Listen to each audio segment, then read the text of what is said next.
Everyone, कैसे हो आप सब। स्वागत है आपका अपने चैनल टीचिंग विद बानी में। फ्रेंड, जैसा कि आपको पता है, रोज़ शाम 8 बजे हमारे चैनल पर हिंदी की क्लास होती है। उसके अकॉर्डिंग हम अपनी आज की क्लास को स्टार्ट करेंगे। आज की जो हमारी क्लास है वो मोस्ट इम्पोर्टेंट है, तो वीडियो को लास्ट तक जरूर देखना। हमारा आज का पहला क्वेश्चन है, जहाँ बहुत कला होगी परिवर्तन नहीं होगा, कथन किसका है। तो दोस्तों, आपको याद रखना है, ये जो कथन है ये है रघुवीर सहाय का। ये मोस्ट इम्पॉर्टेंट कथन है। पेपर में काफ़ी बार ये पूछा गया कि जहाँ बहुत कला होगी परिवर्तन नहीं होगा, यह कथन किसका है। तो किसका है? रघुवीर सहाय का।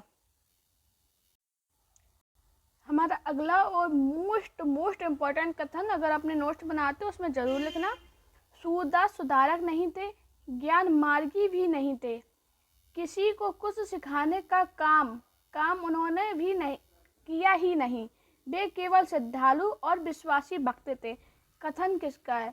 मोस्ट इम्पॉर्टेंट कथन है। जब पेपर का लेवल बढ़ाते हैं तो ऐसे क्वेश्चन बनते हैं, और बड़े लेवल में ही ये क्वेश्चन आया था। तो ये समझ लीजिए, मैंने खुद देखे प्रीवियस पेपर, तो 3 से 4 पेपर में ये पूछा गया। तो ये समझ लीजिए मोस्ट इम्पॉर्टेंट है। तो दोस्तों, आपको याद रखना, ये जो कथन है हजारी प्रसाद द्विवेदी का मोस्ट इम्पॉर्टेंट है। वैसे आपको ये PDF मैं अपने टेलीग्राम चैनल पर सेंड कर दूंगी, तो आप उधर से डाउनलोड कर लेना। लेकिन कुछ लोग होते हैं जो अपने नोट्स बना के पढ़ते हैं, तो अपने नोट्स में ये जरूर लिखना और मोस्ट इम्पॉर्टेंट का टिक जरूर लगाना, जिससे आप रिवीजन करो तो आपको याद है कि हाँ, मैम ने ये बताया था कि ये इम्पॉर्टेंट है। दोस्तों, आपको वीडियो पसंद आए तो वीडियो को लाइक, चैनल को सब्सक्राइब और अपने दोस्तों के साथ वीडियो को शेयर कीजिए। प्लीज़ आप लोग कमेंट में ज़रूर बताना कि आज की क्लास आपको कैसी लगी है।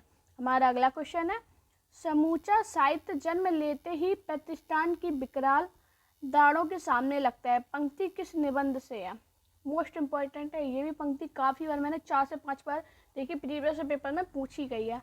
तो दोस्तों, आपको याद रखना है ना, समूचा साहित्य जन्म लेते ही प्रतिष्ठान की विकराल दाढ़ों में सामने लगता है, यह जो पंक्ति है जो निबंध से ली गई है वो है साहित्य क्यों। हमारा अगला क्वेश्चन है, जो नर दुख में दुख नहीं माने, पंक्ति किसकी है। ये भी बहुत ज़्यादा इम्पोर्टेंट है। तो दोस्तों, आपको याद रखना, जो नर दुख में दुख नहीं माने, ये जो पंक्ति है ये है गुरु नानक की। दोस्तों, काफ़ी लोगों के मुझे कमेंट आ रहे थे कि मैम ग्रामर की क्लास कराइए। तो मैं आपसे बस यही कहूँगी कि आप लोग मुझे कमेंट करना, आप ग्रामर में कौन कौन से टॉपिक पढ़ना चाहते हो। अगर टॉपिक पढ़ना चाहते हो तो मुझे कमेंट करना। अगर आप ये चाहते हो कि मैम स्टार्टिंग से ही ग्रामर पढ़ाइए तो उसका भी कमेंट करना। तो आप लोग जितने लोग कमेंट करोगे उस हिसाब से मैं अपनी क्लास लाऊँगी। तो प्लीज़ आपसे यही रिक्वेस्ट है, आप लोग कमेंट करना, जिससे एक मुझे आइडिया लग जाए कि कितने लोग किस टाइप का टॉपिक पढ़ना चाहते हैं। स्टार्टिंग से पढ़ना चाहते हैं या टॉपिक वाइज जो इम्पोर्टेंट है, जो पेपर में बार बार आते रहते हैं।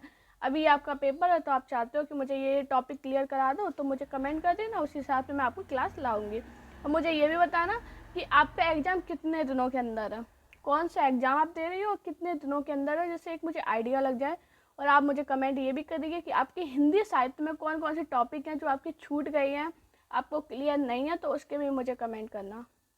हमारा अगला क्वेश्चन है, पाँव रखते ही बांस का पुल चरमराता डोलता है, कहीं नीचे बहुत गहरे अतल खाई है, पंक्ति किसकी है। मोस्ट इम्पॉर्टेंट है। बहुत बार पेपर में पूछी गई और बहुत ही ज़्यादा इम्पोर्टेंट है। ये PYQ में तो प्रीवियस पेपर में तो दी गई है, साथ में मैंने जो मॉक टेस्ट दिए थे तो मॉक टेस्ट में भी ये दी गई है। तो मोस्ट इम्पॉर्टेंट है दोस्तों, आपको याद रखना, पाँव रखते ही बांस का पुल चरमराता डोलता है, कहीं नीचे बहुत गहरे अतल खाई है। ये जो पंक्ति है वो है सर्वेश दयाल सक्सेना की।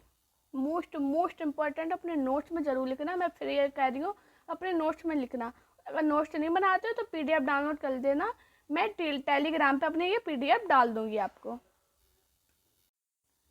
हमारा अगला जो कथन है, जादुई यथार्थवाद शब्द का सबसे पहले प्रयोग किया था। Most important. वैसे तो सभी इम्पोर्टेंट है, ये समझ लिए मैं जितने आपको कराऊंगी मैंने ज़्यादा नहीं कथन लिए, जितने इम्पोर्टेंट है मुझे लगे कि हाँ ये आपके एग्जाम में पूछे जा सकते हैं तो मैंने वही लिए हैं। तो आपको याद रखना, जादुई यथार्थवाद शब्द का सबसे पहले जो प्रयोग किया था वो किया था फ्रेंच रोहन ने। हमारा अगला पॉइंट है, वस्तुतः हमारी खोज पद्मावती की नहीं, पद्मावत की होनी चाहिए। उत्कृष्ट कथन किस विद्वान का है? तो दोस्तों आपको याद रखना, ये जो कथन है वो है विजयदेव नारायण शाही का। क्या कथन है? वस्तुतः हमारी खोज पद्मावती की नहीं, पद्मावत की होनी चाहिए। तो आप ये कथन किसका है? विजयदेव नारायण शाही का। हमारा अगला क्वेश्चन है, अपनी मूल प्रकृति में पद्मावत एक त्रासदी है। शायद हिंदुस्तान या संभवतः एशिया की धरती पर लिखा हुआ एकमात्र ग्रंथ है जो यूनानियों की ट्रेजेडी के काफी निकट है। कथन किसका है? ये कथन भी विजय नारायण शाही का, और मोस्ट इम्पोर्टेंट है, पेपर में पूछा गया था कि अपने मूल प्रकृति में पद्मावत एक त्रासदी है, शायद हिंदुस्तान या संभवतः एशिया की धरती पर लिखा हुआ है एकमात्र ग्रंथ है जो यूनानियों की ट्रेजेडी के काफी निकट है। ये जो कथन है वो विजयदेव नारायण शाही का है, मोस्ट इम्पोर्टेंट है। विजयदेव नारायण शाही के 3 थे कथन जो पेपर में बार बार हो रहे थे रिपीट, तो मैंने वो तीनों ले लिए इधर पे। हमारा अगला कथन है, जायसी का प्रस्थान बिंदु ना ईश्वर है ना कोई आध्यात्म है, उनकी चिंता का मुख्य ध्येय मनुष्य है। किस विद्वान का कथन है? ये कथन है जो विजयदेव नारायण शाही का है। मैंने आपको बताया तीनों कथन ये पेपर में बहुत बार बार रिपीट हो रहे थे, इसलिए मैंने आपको बता दिया। जायसी का प्रस्थान बिंदु ना ईश्वर है ना कोई आध्यात्म है, उनकी चिंता का मुख्य ध्येय मनुष्य है। ये विद्वान किस विद्वान का कथन है? विजयदेव नारायण शाही का। मोस्ट इम्पोर्टेंट कथन है, इनके तीनों बार बार पेपर में पूछे जा रहे थे। हमारा अगला क्वेश्चन है, शमशेर की मूल प्रवृत्ति एक इम्प्रेशनिस्टिक चित्रकार की है। कथन किसका है? तो दोस्तों ये कथन था मोस्ट इम्पोर्टेंट। फिर मैंने देखा था जब मैं प्रीवियस ईयर देख रही थी तो मैंने देखा काफ़ी बार एक ही सेट में, मतलब एक ही सेट में नहीं, अलग अलग ईयर में एक ही एग्जाम में बार बार पूछा गया था। मोस्ट इम्पोर्टेंट है, तो आपको याद रखना। जो शमशेर की मूल प्रवृत्ति एक इम्प्रेशनिस्टिक चित्रकार की है, यह कथन किसका है? तो ये है मुक्ति बोध का। हमारा अगला पॉइंट है, प्रत्येक शब्द का प्रत्येक समर्थ उपयोक्ता उसे नया संस्कार देता है। यह कथन किसका है? तो दोस्तों आपको याद रखना, ये जो कथन है वो अज्ञे जी का है। पेपर में ये भी पूछा गया था, प्रत्येक शब्द का प्रत्येक समर्थ उपयोक्ता उसे नया संस्कार देता है। यह कथन किसका है? तो किसका है? अज्ञे जी का।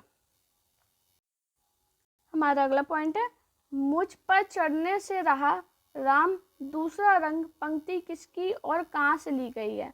तो दोस्तों आपको याद रखना, मुझ पर चढ़ने से रहा राम दूसरा रंग पंक्ति जो है ये मैथिली शरण गुप्त के द्वापर से ली गई है। आपको याद रखना, मैथिली शरण गुप्त की उससे ली गई है और किससे लेगी? द्वापर से।